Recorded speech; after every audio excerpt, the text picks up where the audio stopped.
Please be seated.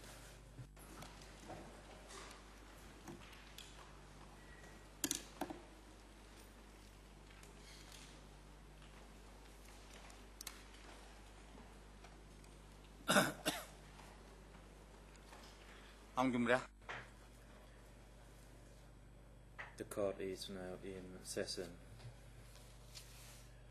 Today the chamber continues to hear remaining testimony of civil party G. Deep. And after her conclusion, we begin hearing testimony of a witness through TCW 914. Greffier, please report the attendance of the parties and other individuals to today's proceedings. Greffier. Mr. President, for today's proceedings, all parties to this case are present, except Mr. Liu Savanna, the National Defense Counsel for Nuon Chea, who is absent today for personal reasons. Mr. Nuon Chea is present in the holding cell downstairs. He has waived his rights to be present in the courtroom. The waiver has been delivered to the greffier. The civil party who is to conclude her testimony today, that is Madame G. Deep, as well as Sun Solida, the TPO staff, are present in the courtroom. The upcoming witness through TCW 914 confirms that through the best knowledge and ability, the witness has no relationship by blood or by law to any of the three accused, that is Nuon Chea and Khieu Samphan, or to any of the civil parties admitted in this case. The witness will take an oath before the Iron Club statue this morning. Thank you. President, the Chamber now decides on the request by Nuon Chea. The Chamber has received a waiver from Nuon Chea, dated 31st August 2016, which states that due to his health, that is headache, back pain, he cannot sit or concentrate for long, and in order to effectively participate in future hearings, he requests to waive his right to be present at the 31st August 2016 hearing. He advises that his counsel advised him about the consequence of this waiver, that in no way it can be construed as a waiver of his rights to be tried fairly or to challenge evidence presented to or admitted by this court at any time during this trial. Having seen the medical report of Nuon Chea by the duty doctor for the accused at the ECCC, dated 31st August 2016, which notes that Nuon Chea has a back pain when he sits for long, and recommends that the Chamber shall grant him his request so that he can follow the proceedings remotely from the holding cell downstairs. Based on the above information and pursuant to Rule 81.5 of the ECCC internal rules, the Chamber grants Nuon Chea his request to follow today's proceedings remotely from the holding cell downstairs via an audio-visual means.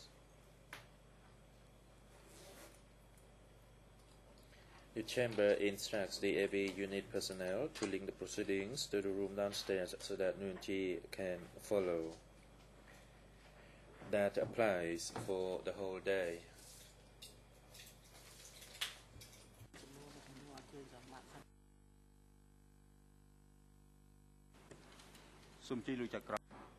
And now I'd like to hand the floor to Judge Laverne. Oui, merci, Monsieur le Président. Thank you, Mr. President. I'll have a few follow-up questions to put to the civil party before giving the floor to the defense. Madam Civil Party, yesterday you talked about your meetings with Khieu Samphan on 2 occasions. You stated that on the one hand, you saw him attending a meeting at the Borekela Stadium. You also stated that you saw him and it appears that it was at the Unalom Pagoda where he conducted for an entire day a training session for youths drawn from mobile units, and I understood that those youths were going to work for the Ministry of Commerce. Did I properly understand what you stated yesterday?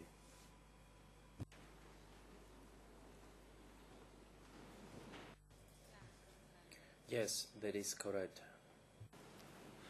Voilà. Et Very well. You stated that on those two occasions when you saw Mr. Kyosampan were both in 1975. And may I request you to confirm whether you are sure of that chronology? Was it indeed in 1975 that you saw Mr. Kyosampan on both occasions? I met him on two occasions. However, I did not have any calendar to refer to. For that reason, I am not sure about the month. However, as for the year, it is likely that the two occasions happened in late 75 or early 76.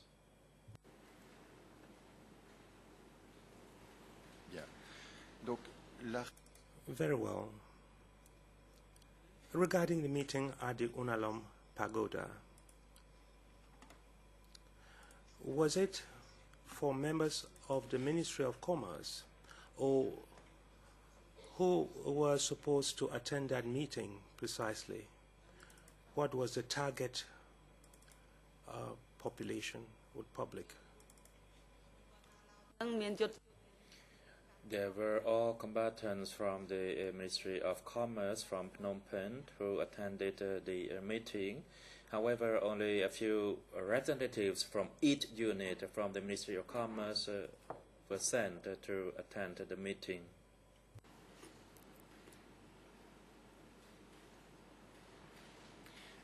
Est-ce que vous vous souvenez si...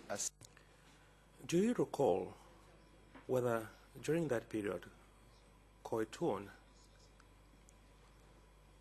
had already been arrested? I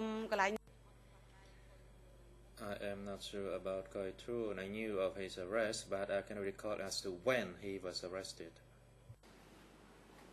D'accord. Very well. Regarding the meeting at the Borekela Stadium, you stated that during that meeting they talked about the Hunim and Huyun trials. Can you provide further detail as to what you meant by that? Comment savez-vous qu'il s'agissait... How did you know that it was the trial of Hunim and Huyun?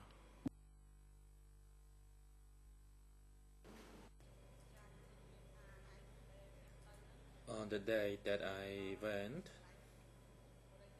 and when I arrived at Borekela, actually we rested for a day, and the meeting was held the next day, and it was held in a theater, and an announcement was made that Hunam and Huyun would be tried that day, and Kir Sampon was present during the day.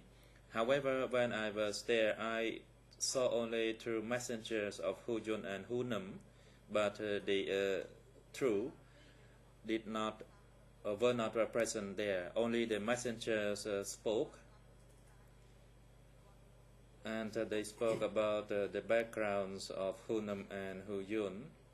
Later on, I was not well since I had a fever. Then I was sent to rest at a hospital.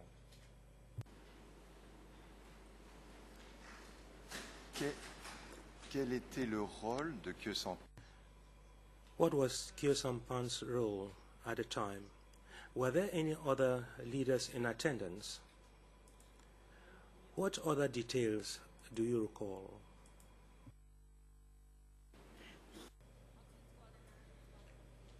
I only knew Khieu Sampon and not the rest. There were a number of people who were there, but I did not know them. And as I said, I didn't stay there till the end since I had a fever and I was sent to hospital. Alors, vous avez dit que Now, if I understood you correctly, you said that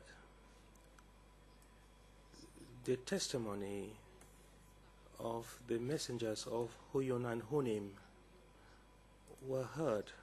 Did I properly understand what I heard in French?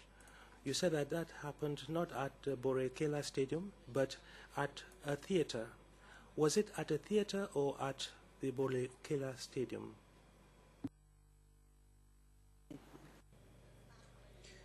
It was at the Borekela Stadium. et il y avait combien de personnes qui And how many people attended that session during which the witnesses gave their testimonies? How many persons were present? There were many. It was a full crowd. There were also military personnel who attended the meeting, but I did not know them. et quel était le rôle exact de And what was Kyo Sampan's exact role? I did not know his exact position. However, he was sitting at the podium. But I had no idea about his function. I only knew that I saw him there. Et il était tout seul à la tribune ou il y avait d'autres? Was he alone on the podium or there were other persons with him? There were other people whom I did not know. Et que Sampan et ses autres And did Kyo Sampan and the other persons put any questions to the messengers of Hunim and Huyun?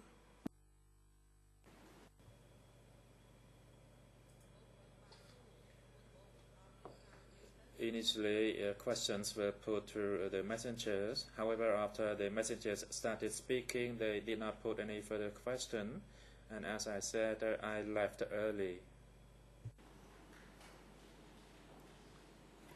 Donc vous avez dit qu'on avait fait So you said that it had been announced that the trial of Hunim and Huyun would take place.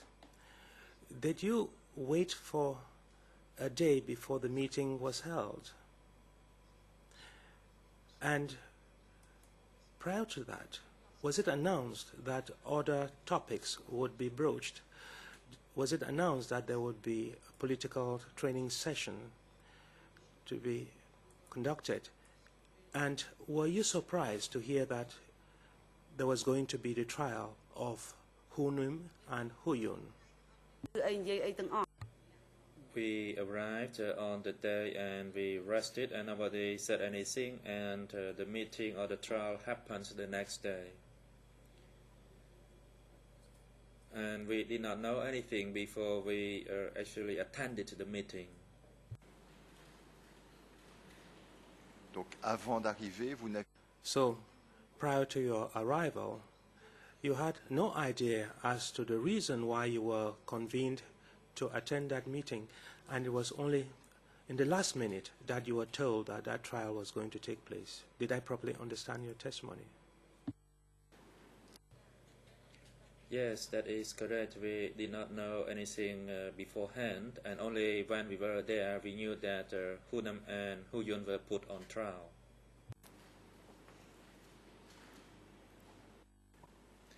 Est-ce qu'à un moment quelconque, vous avez vu Huyun et Hunim? Was there any time when you saw Hunim and Huyun appear before Kyo Sampan or before a tribunal? No, I did not see them, and I only saw their messengers. Et est-ce que vous savez And did you know whether subsequently a judgment was delivered as part of that trial? What was the outcome of the hearing of the messengers of Hunim and Huyun? Did anything happen thereafter? I did not hear such an announcement later on.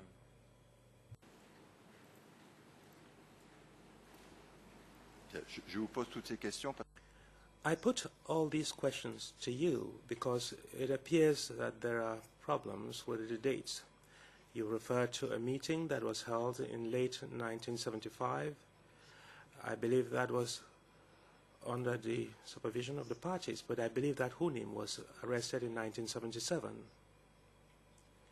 So there may be some difficulties in that regard, and that is why I'm putting the question to you again. Are you sure of the date 1975?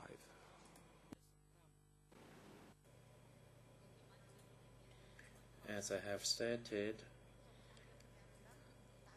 it may happen in late 75 or early 76, but I am not sure as to the day and the month.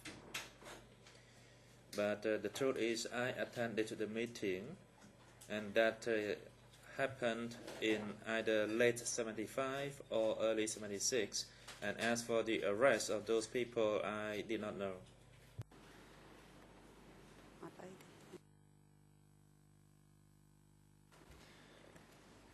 S'agissant de la visite, regarding Pol Pot's visit to the workshops, was that visit completely unforeseeable, or you had been informed in advance that an important personality was going to visit the workshops?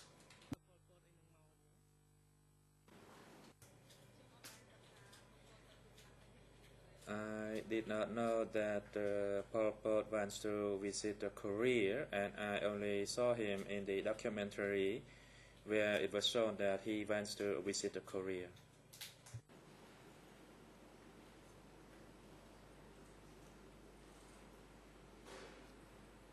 oui, mais vous avez bien vu.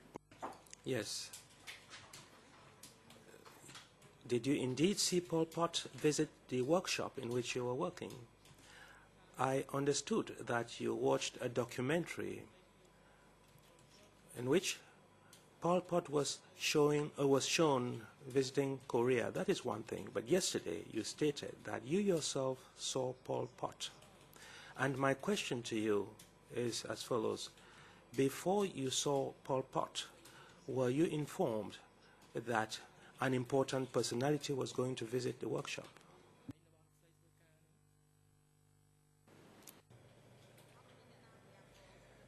Nobody told me anything. It just happens that I saw him when I was sewing clothes.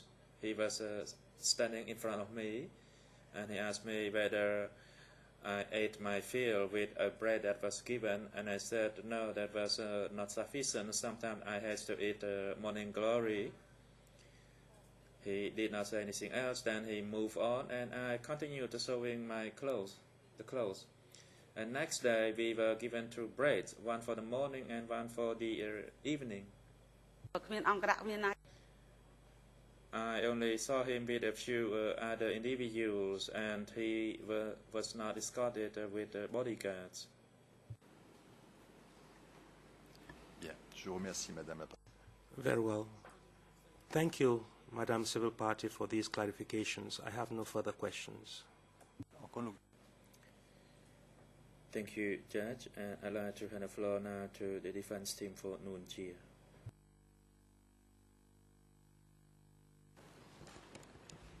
Good morning, Mr. President, judges, parties. Good morning, Madam Civil Party.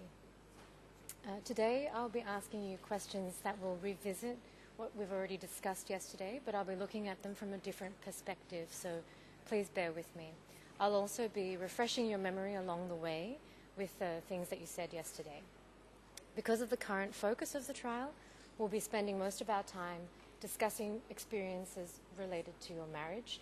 But first, I would like to start by looking at some of the other experiences you've already described.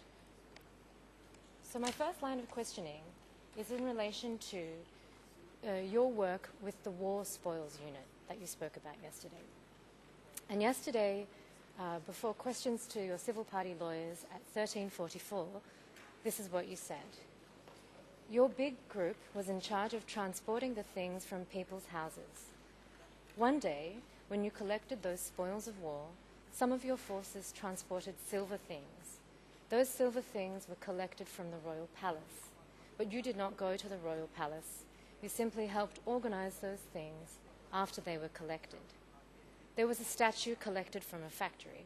There were many different kinds of statues. Some were full length, and they were brought to stay in a house.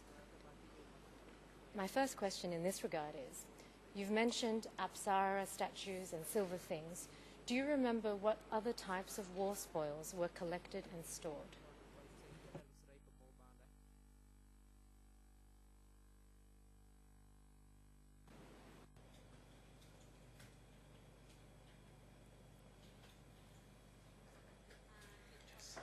The war spoils that we collected included Apsara statues, and they were made of silver. There were other silverwares, including those fruits, and the Apsara statues were of human size. And after we gathered those silverwares, then we were instructed to collect the belongings and properties from empty houses to store in the warehouse, and later on they would be sent to cooperatives. Do you remember whether religious artifacts were ever collected?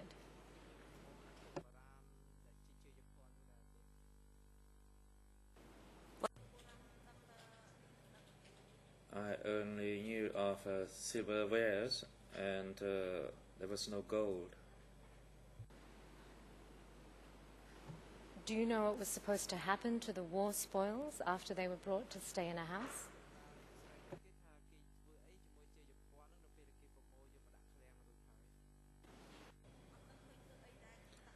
I did not know. We placed them in the warehouse, we closed the door, and then we engaged in other assignments, and I did not know where they would be taken to. Moving to my second line of questioning, I would like to now talk a little bit about your experience immediately upon arriving in Phnom Penh after 17 April 1975. Yesterday at 14:29, in questions from the prosecutor, you said that when you first joined, it was Battalion 401, but you did not know which regiment it belonged to because there was only one female battalion. Can you tell me the name of the division to which your battalion belonged?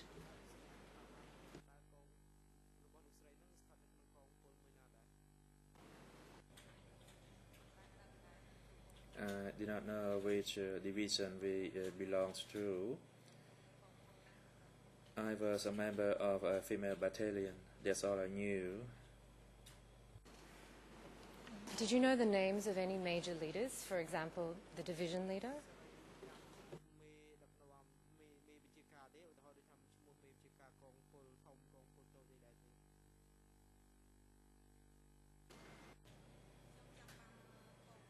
I only recall the chief of my battalion, Chung, chief, Chu and Pand, that is deputy and a member.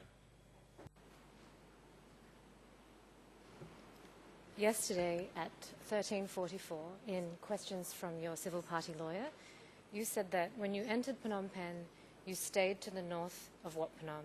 You stayed at the houses of people that were empty. So you've mentioned Wat Phnom. Do you know if your battalion had an office at Wat Phnom?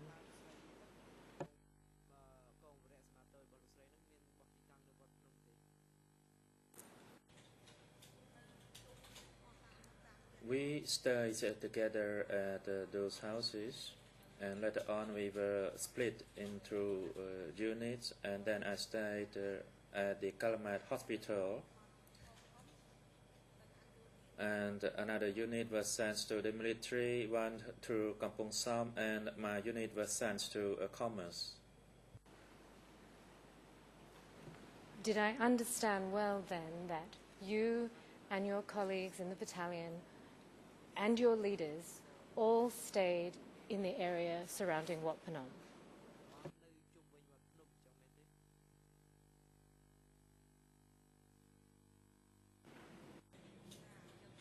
Yes, that is correct. Madam Civil Party, I would like to now read to you testimony of another witness who's already testified in this trial, who's also talked about staying near Wat Phnom as part of a military division. Mr. President, this is the transcript with the document number E1/320.1. It's a transcript from the 23rd of June 2015, and the name of the witness is Sem Hun. Madam Civil Party, at 9:52 on the 23rd of June 2015, this witness, Sem Hun, refers to the existence of a Division 310 office at Wat Phnom. He refers, as I said, to this office at Wat Phnom belonging to a division named 310. Does this refresh your memory about the name of the division to which your battalion belonged?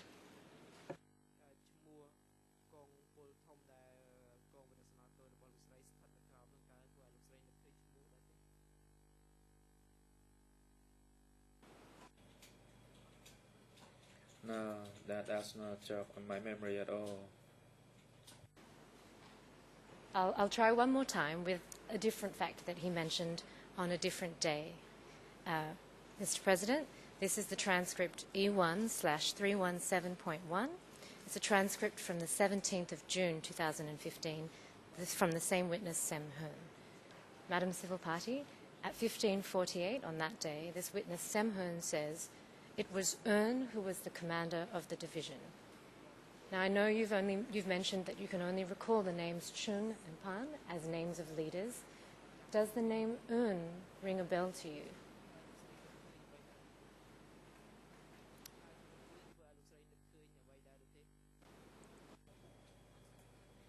No, it doesn't. No problem. Let's talk a little bit now about your role when you were with the military. So, in addition to working with the War Spoils Unit, yesterday you testified about having another role. And this is what you said that I would like to discuss now. Before your Civil Party lawyers at 13:43, you said that you were at the suburban area of Phnom Penh.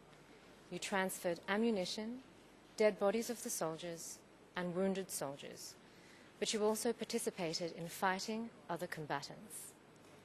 A little bit later, before the co-prosecutors at 14:26, you said that when you joined the revolution, you were part of the female combatant unit.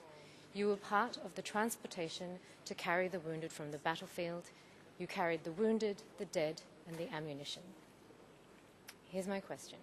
So you've mentioned transporting wounded and dead people and ammunition. Did you ever transport anything else? For example, the weapons for the ammunition?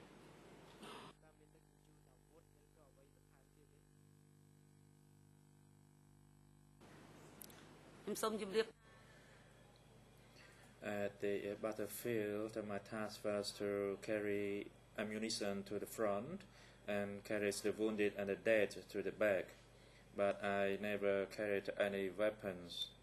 Only ammunition were carried to the front, and when we returned, we carried either the wounded or the dead soldiers. Okay, so you've mentioned now the battlefield and the front, and I'm wondering if you can be a bit more specific. So, regarding transporting ammunition, where specifically were you transporting ammunition from and to? Can you give me any locations?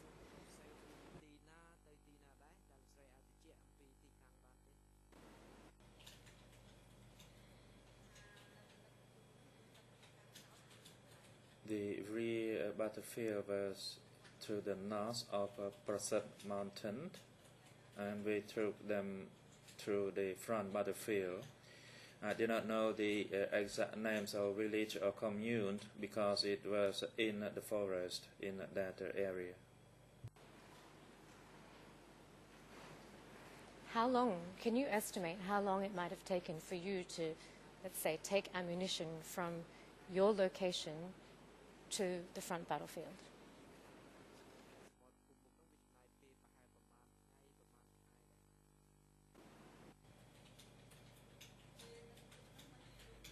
It did not take that long. We carried them in the evening, and by night time we took them to the front battlefield. However, when we first delivered them, we delivered them to an office to store them for a while, and then at night time we would take them to the front, and then we returned. So the process took a few hours, and usually we returned at about 12 midnight, and we did not remain staying at the front. Do you remember what kind of ammunition you transported?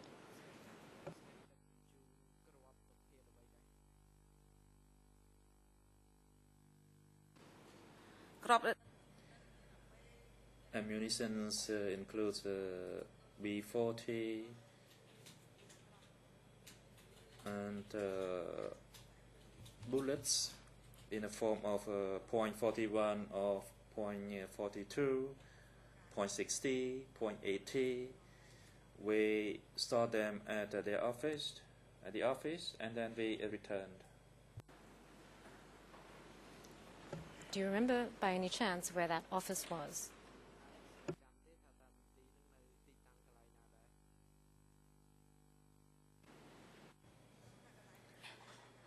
I knew that it was located to the north of Tropang Ko or Tropang Priai, that is to the north of Prasat Mountain, but I did not know its village name. It was located in a forest. My last question on this topic is, did you ever transport ammunition further distances, for example, to the provinces? And I can be more specific. Madam Civil Party, your homeland, as I understand, is Kampong Cham. Did you ever transport ammunition to Kampong Cham?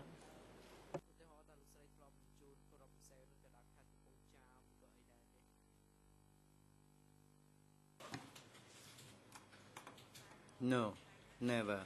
I only transported the ammunition to the places where the fighting were going on, and we would carry all the ammunition based on the ability that we could take them to. Okay, I'm going to move on to a related topic now, and I would like to ask you a little bit about your experience, if any, participating in meetings of your battalion.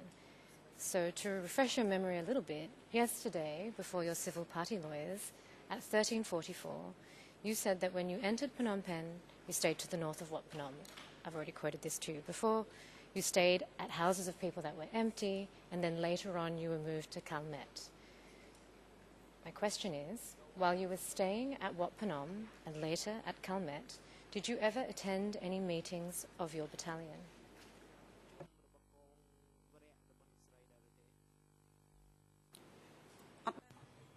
No meetings. Since the time I was there, there was a meeting concerning changing our office or location.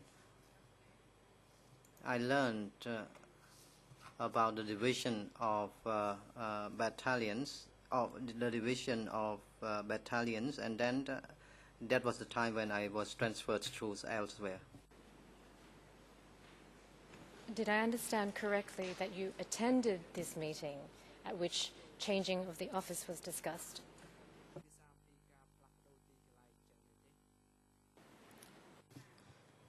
There was one meeting among all of us, all the members of the battalions.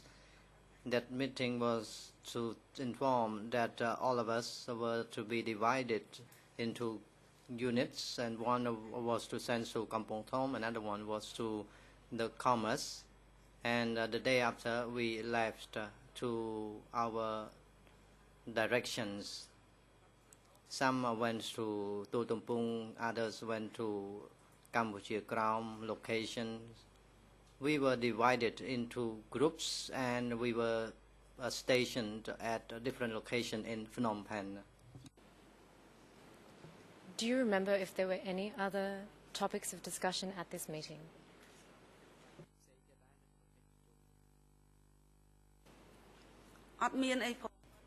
No. We were informed about the division of forces on that day. Okay. Now I'm moving to my next line of questioning, and I'm going to discuss with you briefly the experience you mentioned yesterday about being interrogated. So at 15:48, in answer to a question from the co-prosecutor, you were asked by the co-prosecutor whether you were accused of having ties to Lon Nol or whether it was actually Koitun alias Struch, who you had mentioned. And your answer was, you said that you did not know. They only said that you were connected to the leadership. It was not only you alone. All the people who were transported there in those kinds of vehicles were alleged to have those kinds of connections. I'm interested in what you said about being accused of being connected to the leadership. Did your interrogators give you any more details about what you were accused of?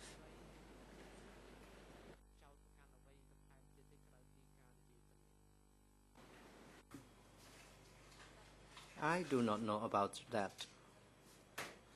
I do not know about the link or the network that I was involved in.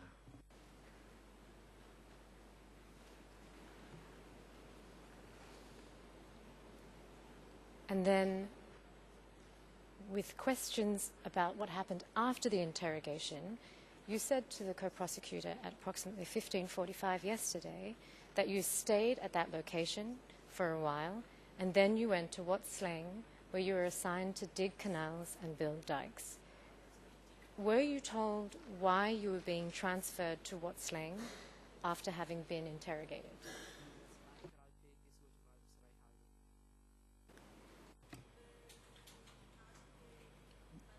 After the interrogation, I was sent to Steng Kan Tuat, and I was asked at Steng Kan Tuat why we were sent to that location, and we told that person that we do not know. And I learned that it was the decision or influence of the leaders. In fact, at the time, there were many leaders across the country. I do not know any leaders, any senior leaders. I know only the chief of my company. Okay, I'm going to go back a little bit to something I quoted to you just before. At 15:48, you said to the co-prosecutors, all the people who were transported there in those kinds of vehicles were alleged to have those kinds of connections. So just my last question on this topic is, the people with whom you were transferred from Wat Sleng to Steng Kan Tuat, were they all accused of having those kinds of connections?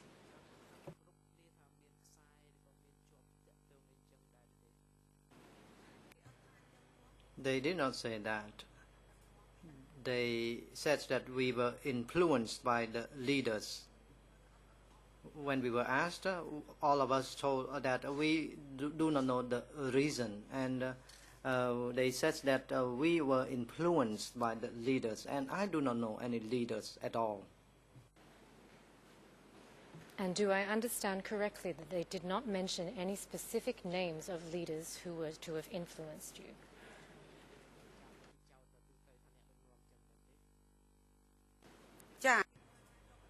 No. They said that we were influenced by the leaders. They did not mention very clearly the specific names of those leaders. I'm now going to move to my next line of questioning, and now we will start to talk about your marriage. My first question in this regard is that yesterday you mentioned the name Pan. In answers to your civil party lawyer at 13:51, you said that the person who arranged for your marriage was Pan, your immediate supervisor. My question? You said that Pan was your immediate supervisor. Was Pan your unit chief?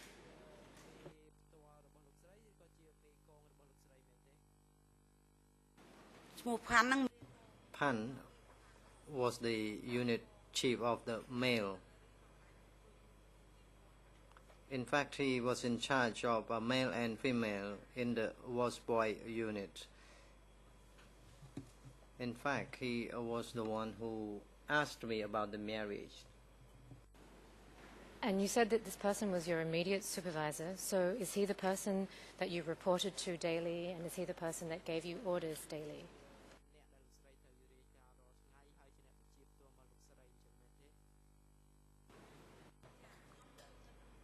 I was within the group when there was a meeting. I needed to go, and usually chiefs would hold meeting among themselves.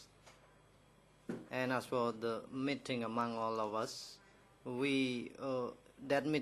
meetings was to inform us about how to work in a proper manner, and usually the meetings concerned the mistakes that we committed as well.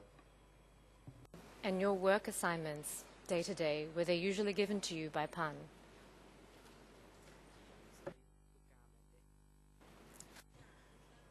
Yes, Pan generally assigned the work. Wherever we worked was assigned by Pan. Okay. Yesterday we spoke quite a lot about your refusal to get married on multiple occasions. So I would now like to ask you some follow-up questions about this. So at 1522, in answer to the co-prosecutors, you said that the first time when you refused, you made it before the chief where you lived. A few days later, you were asked again. A few days later, 3 or 4 days later, you were asked again. A few days later, you were asked again, and then the chief sent you to meet with an uncle in the office. A few minutes later, you said to the co-prosecutors at 1526, after you made several refusals, you thought about that, since others seemed not to dare to refuse. You did not dare because you were afraid of being accused of something. For the first time, you were accused of having a fiancé. Then another time, you were accused of having a boyfriend at another ministry. And then you thought that since Angkar had the eyes of a pineapple, they could check. My first question, I want to check if I've understood your testimony well.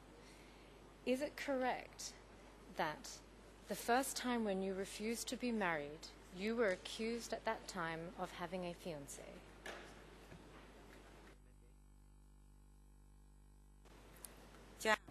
That is correct. The first time I was called and asked, the messenger came to call me, and he asked me at the time.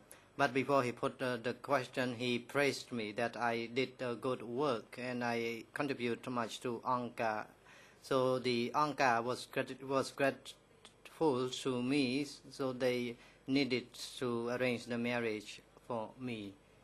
And after speaking for a while, he said that I had a fiancé at home. I refused that I did not have fiancé at my home village. If I had one, I would have visited him from time to time.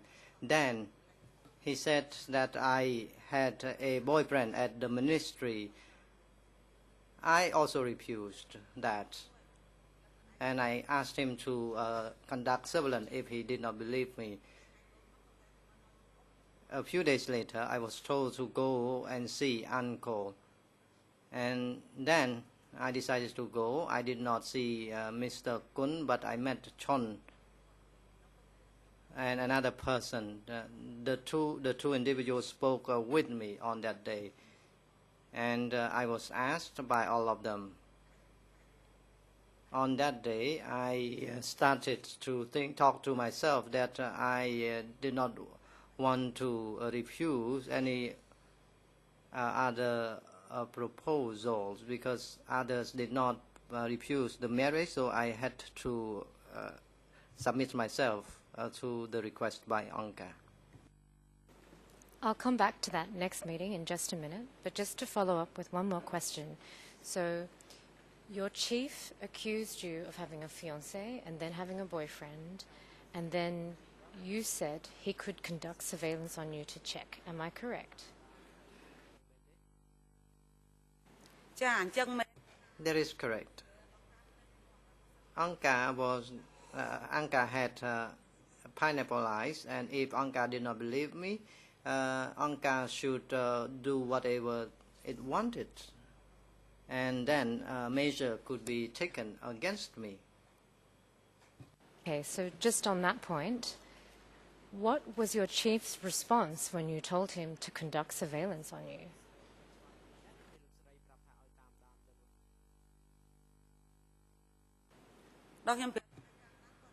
When I said that, he was silent. He said nothing. I told him to conduct a surveillance. If I had committed moral offenses, I would agree to accept any punishment. And after that, he was silent. Okay, so now let's talk about this meeting with the two uncles that you spoke of. In addition to what you've just said now, yesterday at 15:25 to the co-prosecutors, you were talking about this meeting with the two uncles. I heard the names as Mon and Chun. I'm not sure if I'm correct. And then this is what you said to the prosecutor. When you arrived, the two uncles did not threaten you.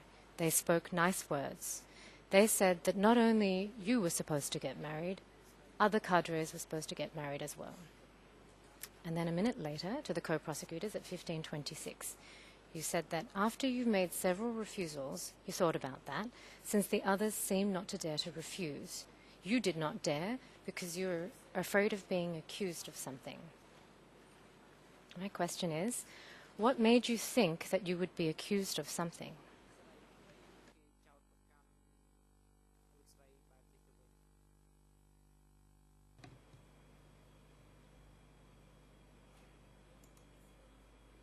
They asked me. I was not frightened.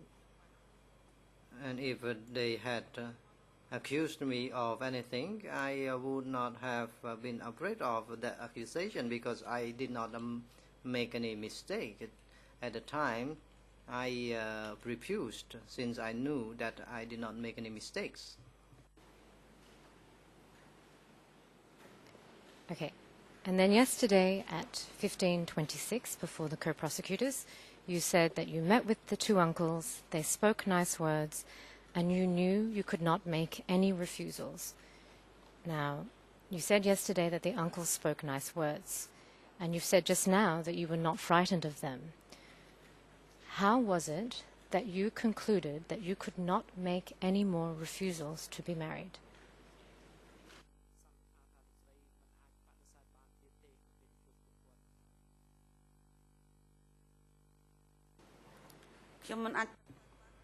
I could not refuse because I had refused on 2 occasions already, so that was the 3rd time. So how could I find other words to refuse? Others did not refuse, so I started to feel frightened, and I told them to do whatever they wanted. They could organize the marriage for me as Anka wished. I did not have any words to refuse.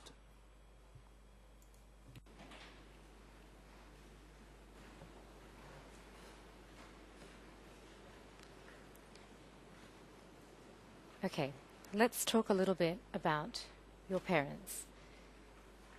Yesterday at 13:54, in answer to a question from your civil party lawyer about whether your parents or relatives were consulted in the decision about your marriage, you said you never consulted with your parents and siblings because they were living far away from you.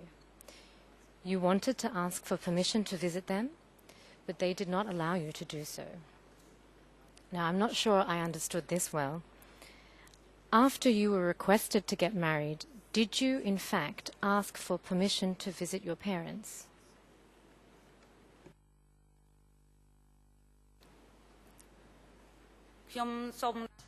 I asked the permission to go and see my siblings and parents, but the request was rejected because Angkar was my parents, as they said. At the time, no one had time or freedom to go home and visit family members. From 1975 or 1976, no one could go home and visit their family. And my husband, who became a soldier in 1971 and 72, never went home to visit the family members. And after we got out of the regime, we learned that we lost our family members and relatives. Let me just ask you a follow-up question on this. So yesterday at 13:56, in answer to questions from your civil party lawyers, you described how there were 12 couples who got married at the same time as you. Among the 12 couples, you knew 3 couples, and I recorded the names as Sai, Ta, Sao, Vi, Chi, and Ling. Now, among those 3 couples that you knew, do you know if any of them consulted with their parents or other relatives before getting married?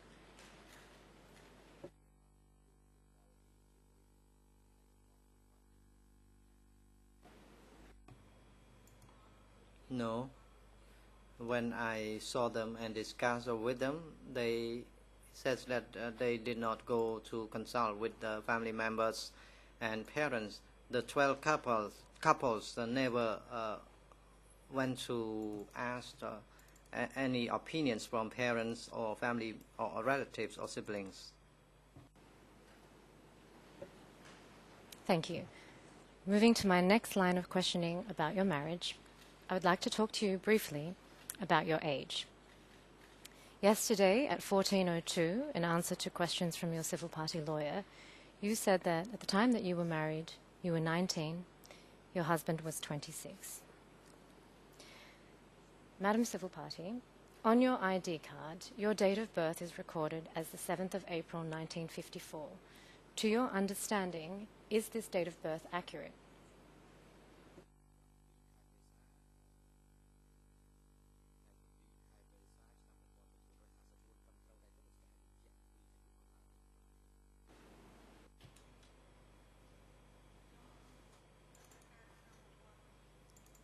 All I know is that I was born in 1954. When I was told to get married, I did not know well how old I was at the time. I presumed that I was 19 or 20. I did not know how to count my age, but at the time I presumed that I was perhaps 19 or 20 years old when I got married. So to check on this, were you married during the Democratic Kampuchea period, according to your memory?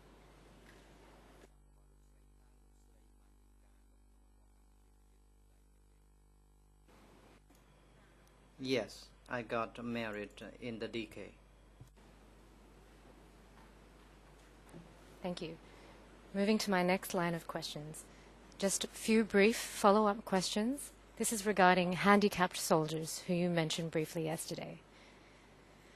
At 13:59, in answering a question from your civil party lawyer, you spoke about your husband. You said that he had a problem with one of his legs. He could not walk properly. You've also talked about your husband being a soldier. Do you know if his leg injury was related to his military service?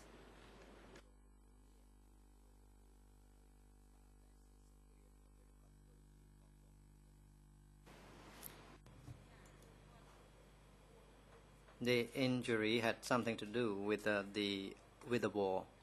That is why he was sent to stay in the handicap unit. Those who got injured and who were handicapped were sent to that unit to do light work. Just about that handicap unit, now that you've mentioned it, do you know if they were from the same division as you, broadly?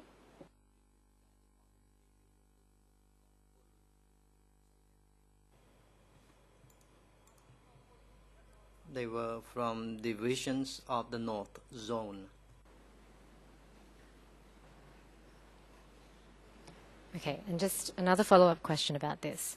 So yesterday at 13:57, in answer to questions from your civil party lawyers, you described a little bit about the handicapped soldiers, and this is what you said. Among the 12 couples, the female side were also female combatants. The male side were also male combatants. But the male combatants were all handicapped. Because they could not fight the enemy any longer, they were brought in to get married. Some lost hands. Some had one eye blind. All were handicapped soldiers. My question, Madam Civil Party, how did you know that because the handicapped soldiers were brought in to get married, how did you know that the handicapped soldiers were brought in to get married because they could not fight the enemy any longer, as you said?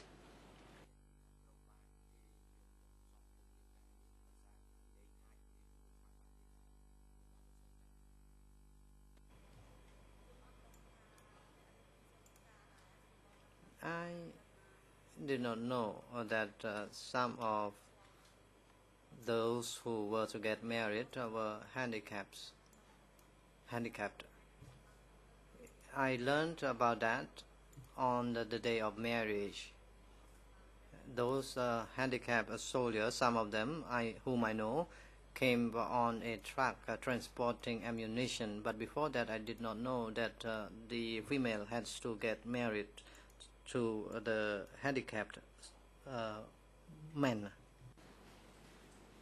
I think my question may have been unclear before. I'm sorry. What you had said to your civil party lawyers yesterday at 13:57 was, because they, the handicapped soldiers, could not fight the enemy any longer, they were brought in to get married.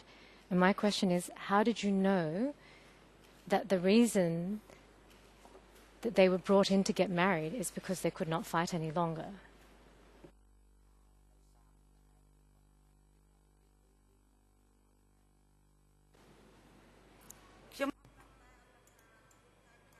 I do not know whether they no longer had ability to fight in the war. I learned that those people were handicapped on the dates of marriage. Other than that, I do not know. What I know is that the handicapped men were from divisions or regiments of the North Zone. Some soldiers who could not fight in the war any longer were put in one specific unit. At the time, there were others handicapped soldiers.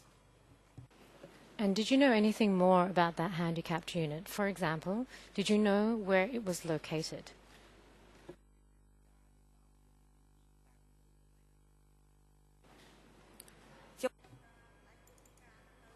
The location was to the east of Babsaja. The houses could accommodate handicapped soldiers. Later on, they were sent to workshops and commerce and the repairing unit, and some were sent to units responsible for building houses. So these people were divided into the units or group based on the ability of their work they could perform after they were handicapped. And you might not know this, but I'll just try anyway. Do you happen to know the unit number of the handicapped unit?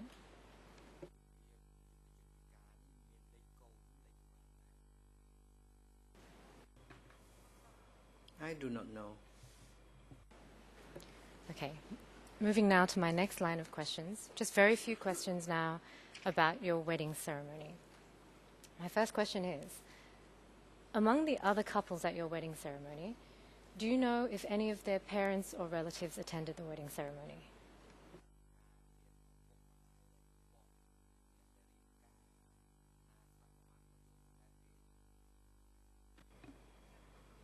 No. no one came to attend the marriage ceremony. And my second question on this, and that's my only question on this point, did you ever see with your own eyes any other wedding ceremonies other than the one that you yourself participated in?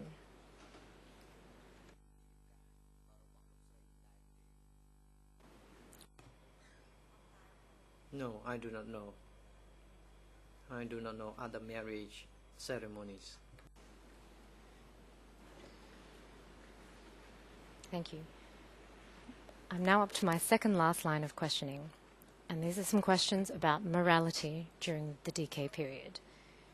Yesterday, at 15:08, in questions from the co-prosecutors, you said that during the Khmer Rouge regime, the discipline was very strict. You were not allowed to engage in any moral affairs. If such moral offence happened, maybe only a small amount happened, and they could take measures to prevent such occurrence. What I'm wondering is, did you ever hear if the party had a formal rule about moral offences?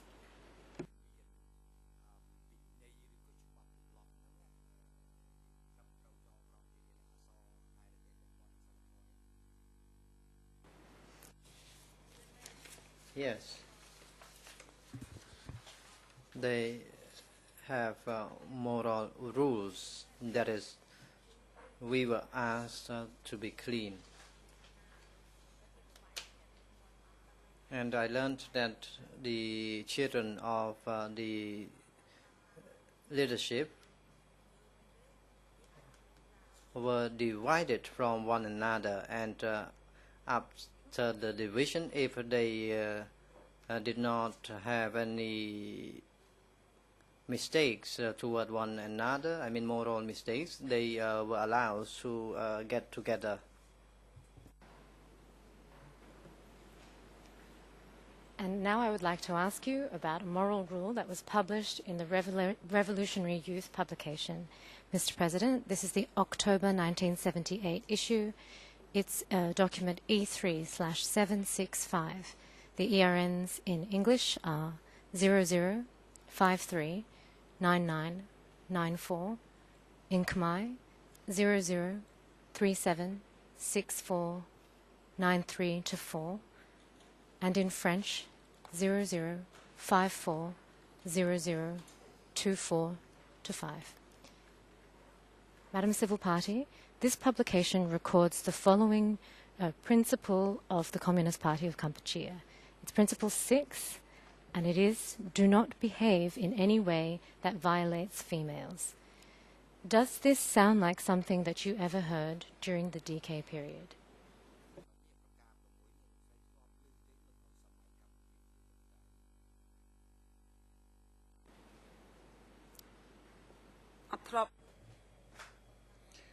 No, I did not hear that. However, we were prohibited from committing any moral misconduct. And you were told about that by your unit chief?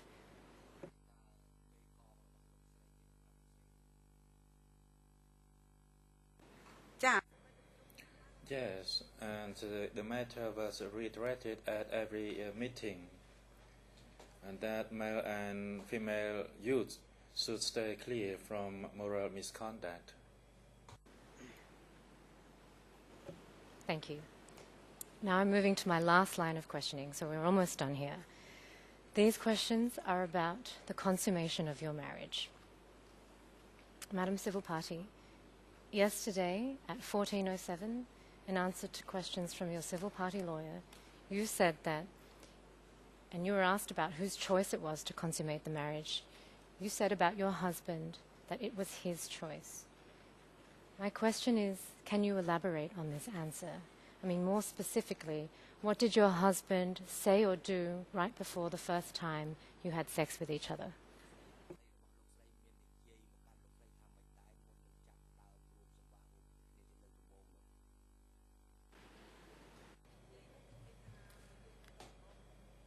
He said that if we still did not get well together or get along together, then we would be mistreated. That's all what he said. Did he say how he knew that?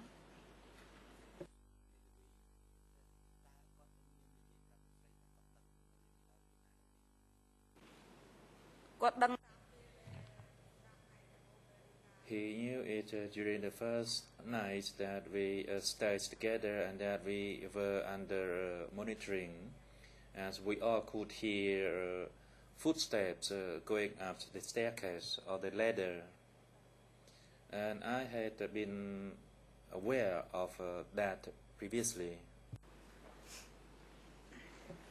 Coming to that point, yesterday at 14:04, in answer to questions from your civil party lawyers, you were talking about what happened after the wedding ceremony, and you said that when you went to rest at Tultumpong Market, one person told you to be careful because you were under monitor.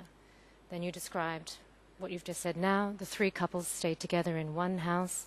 At night time you listened and you could hear the footsteps. They went up the ladder to try to listen to you. They went up the staircase and they became quiet. You yourselves did not make any sound. A couple of follow-up questions on this. First one is, you said that someone told you to be careful because you were under monitor. Who was this person who warned you?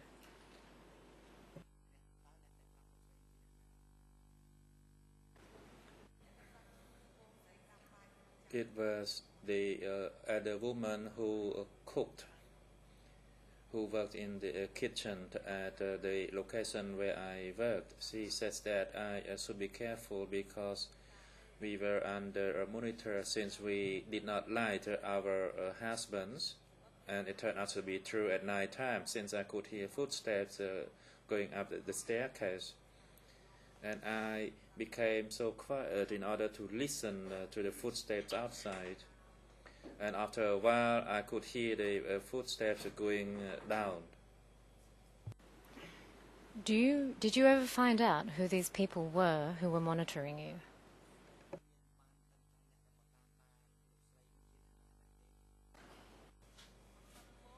No, I did not. It was dark and I did not dare to open the door to see. We were scared.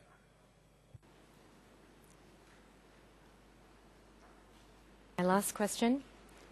Did you ever hear of an order to monitor newlywed couples to determine whether they were consummating their marriage?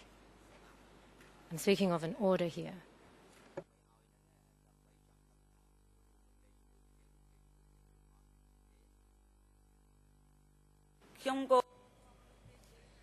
I had heard people saying about that, but personally I only experienced it after the marriage.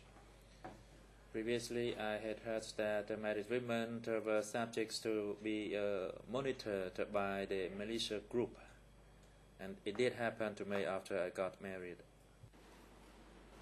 Okay, you've just spoken about a militia group. Was there a militia group in that location at Tultumpong Market where you stayed?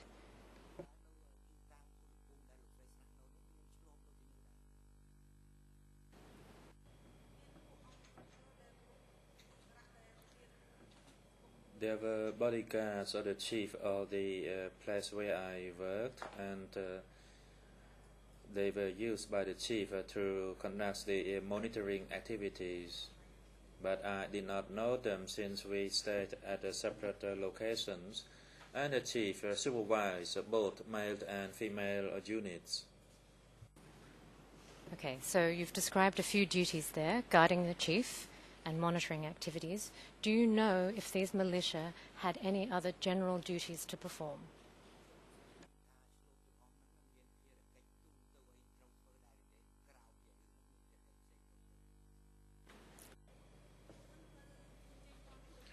They also were assigned to gather war spoils from houses. But when they got other assignments, then they would go to carry out those assignments. But usually they worked together like us. So did they have general security guarding duties as far as you knew?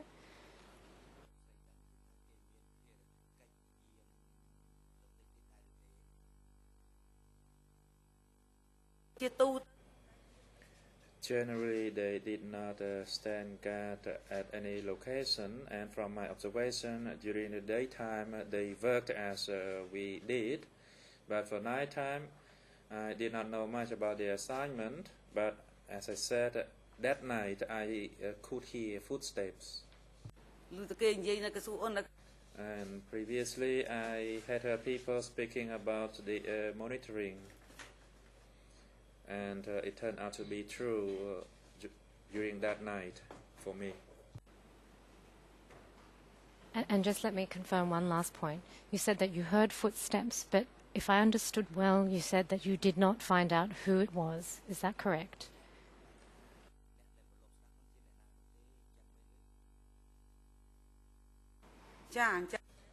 Yes, that is correct. I did not know who they were.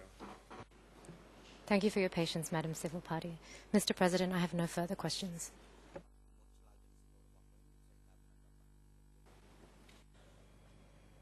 Thank you, Councillor. I'd like to hand the floor now to Judge Vance. Yeah, thank you. I have 2 or 3 follow-up questions, actually following up Council's questioning. And they have to do with this notion of moral misconduct. You told us that in the first meeting that led up to your eventual marriage, friendly cadre came and essentially accused you of moral misconduct because you had boyfriend or a fiancé. Now, you were eager to prove that this is not correct and said, no, it's not correct, and please check on me. You can check that. Now, my question to you is, what happened to people who had a boyfriend or a fiancé which was not arranged by the party?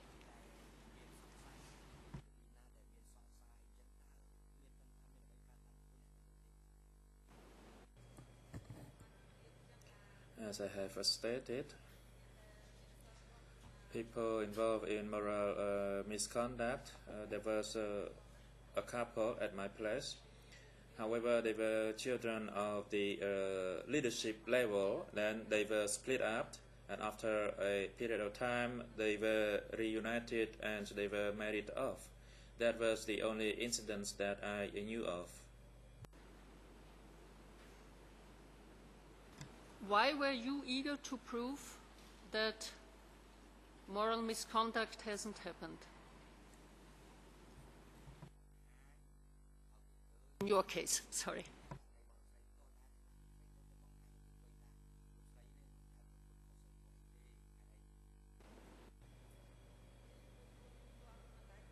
Personally, I never committed any moral misconduct. I never play around with anyone.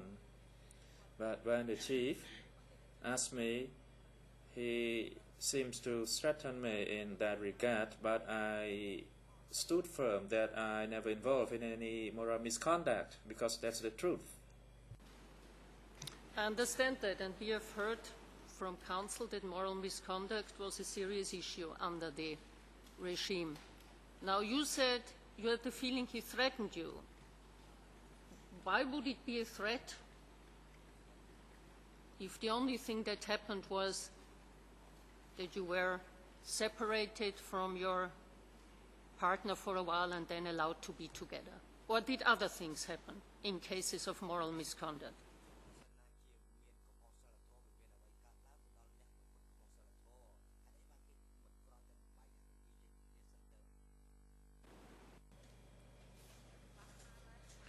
It is difficult to say as to what might happen during the regime.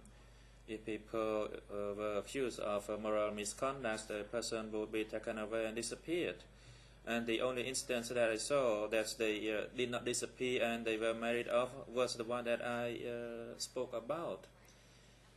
They were split up, and the woman stayed at my place, and the man was sent to Chiang Cham. And after a period of time, the woman was taken to be reunited with the man, and they were married off. That's all I heard, but I did not attend their wedding. So do I understand you correctly? The normal reaction to moral misconduct was that people disappeared.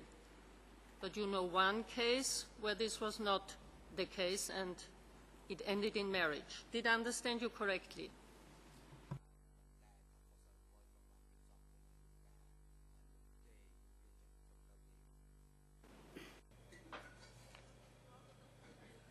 Personally, I only witnessed that case.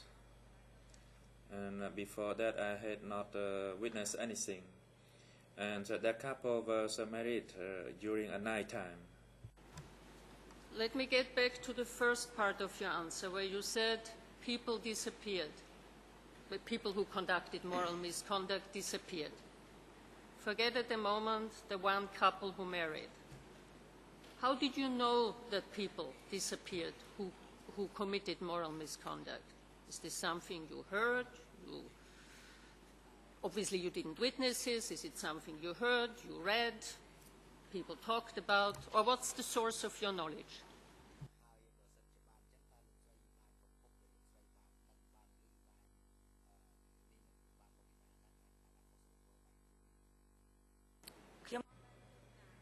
I did not witness that.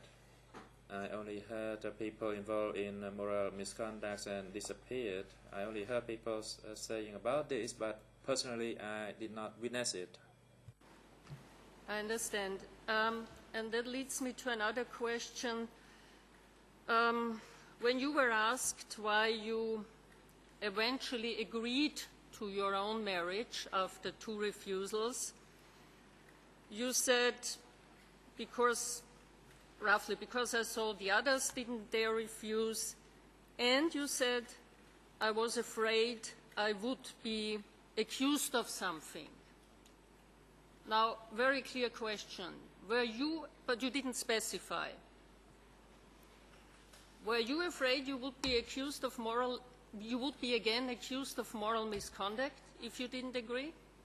Or was this not the case?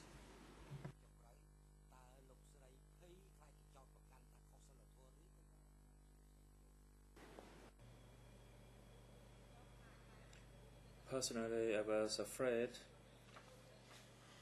because some people may try to find mistakes that I might have made. Of course, if people spoke about any act or any actions that we involved, then it would be heard to the chief, and the chief would use that against us. I'll try one last time. I understand you were afraid of being accused of something. Can you be more specific of what you were afraid to be accused? Anything or one specific thing? Or was it just a vague fear, if I don't marry, they'll find something to accuse me?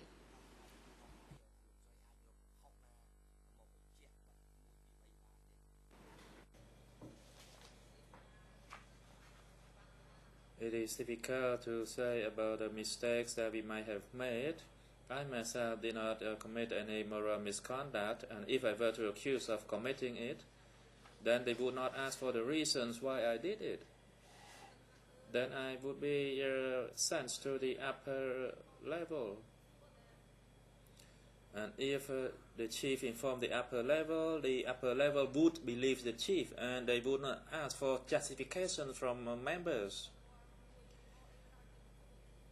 They did not ask for the reasons for any commission of any misconduct. As long as it was reported to the upper level, then people would be sent. They never come to ask, comrade, you were accused of moral misconduct.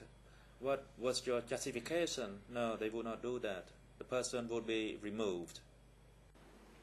So what you are saying, accusations were enough for people to be removed? Accusations of moral misconduct. Is that correct?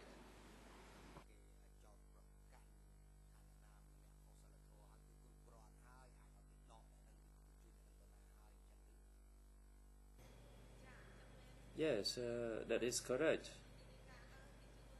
if there was a report to the upper level would be leaved in the report and we would not be asked for any justification, then the person would be removed, although I did not know where such person would be sent to. However, I only heard about this because at my place no one had been removed for this matter. And again, were you afraid this would happen to you?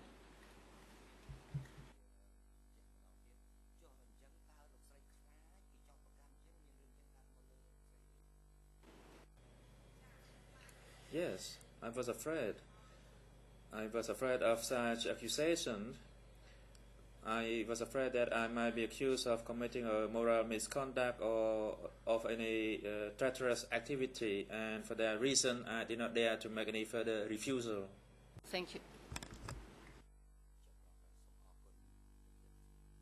ขอบคุณ Thank you, Judge. It is now time for a break.